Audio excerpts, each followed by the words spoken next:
Looking back now, 3 years, in operation, what was your motivation for further education trust for leadership? What was the thinking behind it for you?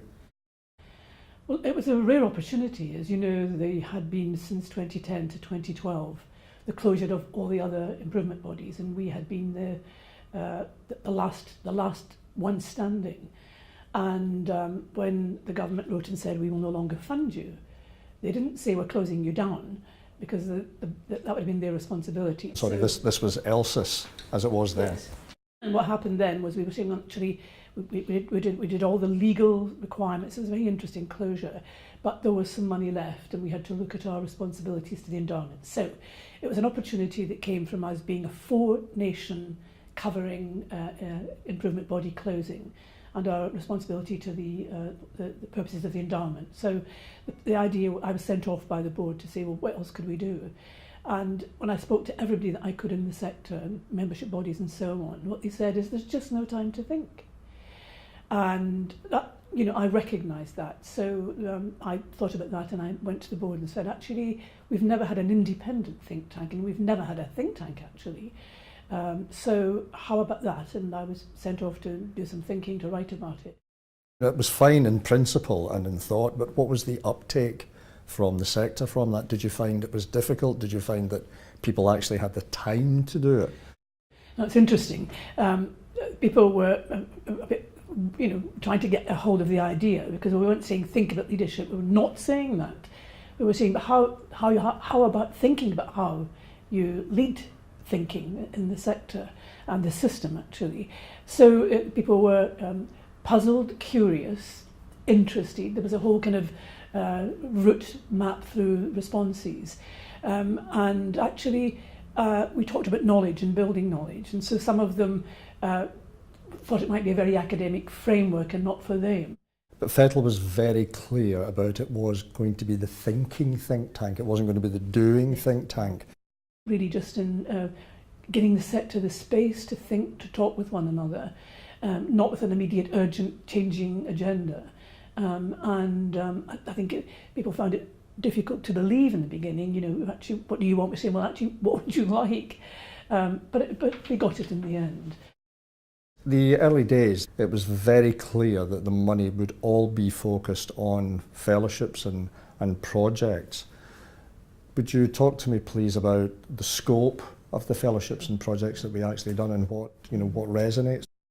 The 4 project planks that we wanted to fund a professor in a university so that we could take thinking, FE thinking and leading thinking about leadership into the HE sector. So we wanted to support our colleagues who then became fellows, but we wanted to also change the universities and their attitude towards FE and skills. But how that was done was completely up to interesting things from colleagues in the sector. Then there were the fellowships, and we said, what's your preoccupation? We can fund some time and support for you at the university to think about these things. There's also projects that people might want to do. The only criterion is that you fulfill the notion about the leadership of thinking. What was interesting was people didn't quite know how to use the freedom that were given them. They couldn't quite believe that it was for them to choose the topic and make sure it fitted leadership of thinking, sort of notion.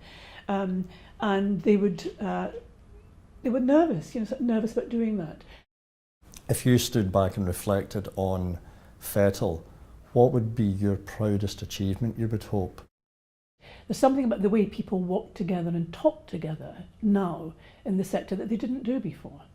The kind of symposia we have, the kind of conference we've been invited abroad and so on.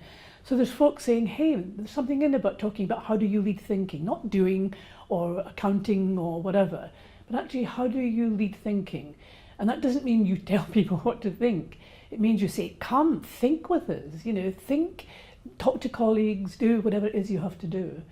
So I think I'm happy about that. I'm really happy, but a change, let me not overstate it because it excites me, a change in the decorum of the leaders, both in the independent sector and skills, the public sector, and in the third sector. I think they talk differently. They are more curious.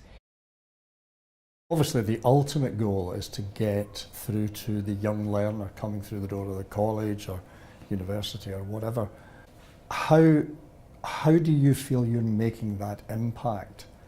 I'm very clear about it, actually. So FETL's not set up solely to nourish the brains and souls of the leadership. Actually, it is doing that, but it's also to do that in order that learners who come through our doors receive the experience that they very badly want and need. So it's a very simple, thoughtful leadership means a better experience. You're careful about what's being offered in your institution and how you work with other people. You're careful about and you're tender about the teaching and learning that goes on there, so that learners may benefit. So thoughtful leadership, not mindful leadership, but thoughtful leadership, means that there is that